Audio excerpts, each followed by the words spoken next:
Today, what do you have today? We're talking about John Reuben. We've been looking to do this episode for a while. Go to our last video and look at the comments and you'll see the annotation. Basically, I was talking about raw milk. Raw milk. And I said a bunch of things. They did not really make sense, which is not unusual for us. Okay. See, I was talking about the milk that is produced in the factory farms. When you go to the grocery store, that's the milk you're getting. It's the factory farm crap. Milk. Yes, and that is what that is. I mean, it's crap. It is straight up crap.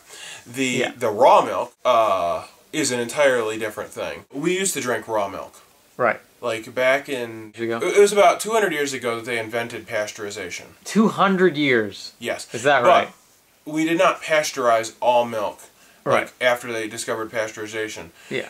Prior to pasteurization, like, people used to milk animals, and they would just drink the milk. Yeah. And that was what they did. But at some point, they started, like, sort of creating factory farms, which is basically, like, it's mass production farms, of milk. Yeah, farms geared towards production. It was discovered that if you fed cows garbage, you take something, like corn or wheat or barley. Whatever you're brewing with. Yeah, and you're going to get, like little fragments of it. It's like a sludge. Flurry. Yeah, and basically they were feeding the cows that stuff. Right. And it was discovered like you could basically just cram them into very unhealthy quarters. And this was the beginning of the factory farms. Right. Infant mortality rose to 20%. And honestly, this went on for about 4 years before people even realized, oh, we're feeding our children this crap that's completely unhealthy, and they're dying. And adults were dying. Well, the problem is that we basically put them into a box and we feed them. Right. Nonstop. Mm-hmm.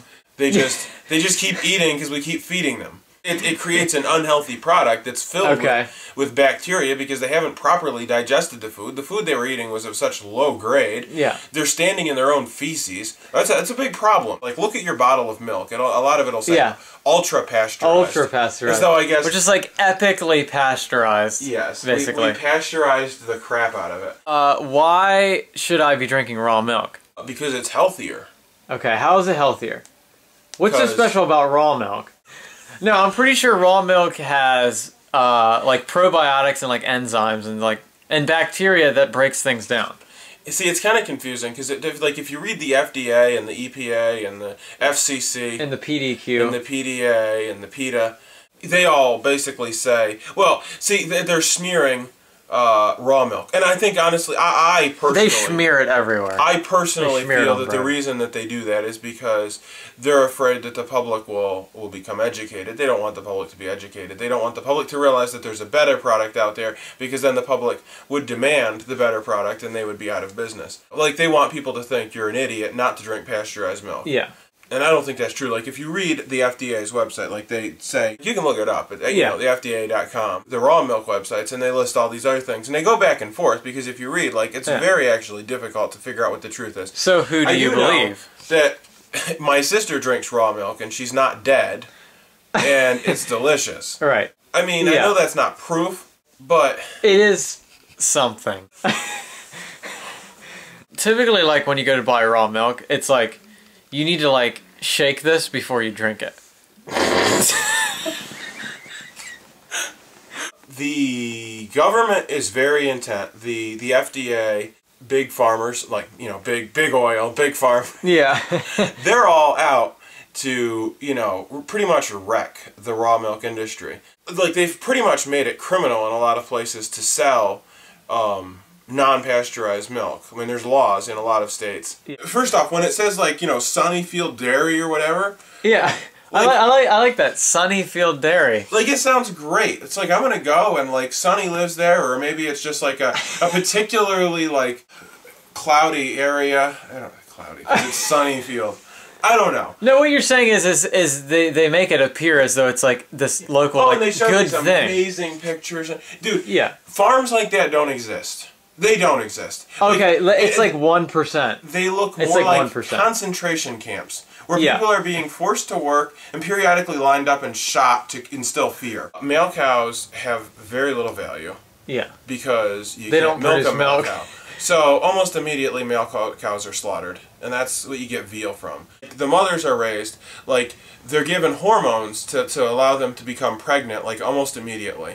And produce milk constantly. Well, yeah, because, like, basically you can't get milk from a cow until after it's given birth. We're basically getting them to give birth as soon as possible. We yank the cow out of their womb, slaughter it, sell it, veal, and then, like, immediately they're making milk, and we start pumping them with these hormones, RBVG or something. HBVG. No. Recumbent bovine growth hormone. What is that? Bovine G. No, RBGH. RBGH. Okay, there's inedible corn. Yeah. But then we're taking the plant that the inedible corn grew on that we sprayed pesticides all over, grinding that up, and feeding that to the cows. And then they're producing milk out of that. Yeah. It's not, like, we're not even giving them food. No. Like, we might as well just be, like, making little, like, pellets of mud and feeding it to them. Steve, look at it. Just look at it. What is pasteurization? It's heating the milk to kill everything. Pretty much. Yeah, so if there's anything good in it, you're pretty much killing that, wouldn't you think? Kind of like if you were to make a crevasse. A what? Okay, homogenization is like an expeller pressed oil. Not true. Well, you would homogenize it to get cream. Like skim milk. Like cream because out you're of it. going to remove more and more of the fat content. Right. And that's how you get like 1% milk and fat-free milk. I think that like you would like homogenize it further and further, and then eventually you get like fat-free. Because like you essentially like all you have is like white-colored water at that point. Don't pay attention to what's happening in my face. Oh, okay. Fats are actually very important part of your diet. You need Right. them to maintain cellular integrity. Without fat, you would actually die. How do I know if I'm getting good raw milk and I'm not going to get sick from it? You want the place you're getting it from to have the word organic Oh, okay. on the door. Creme de la creme. Here's the thought. I don't know if raw milk is... I do know that people should be educated, and people should not just assume that the government has their best interest at heart. Yeah. And honestly, if the government is going to try to convince me that something is not healthy, Yeah.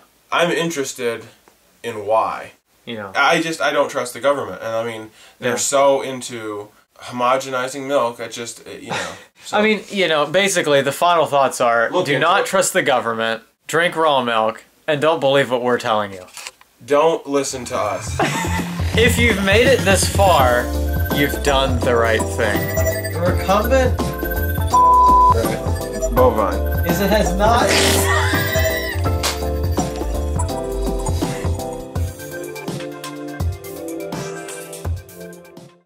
YouTube money.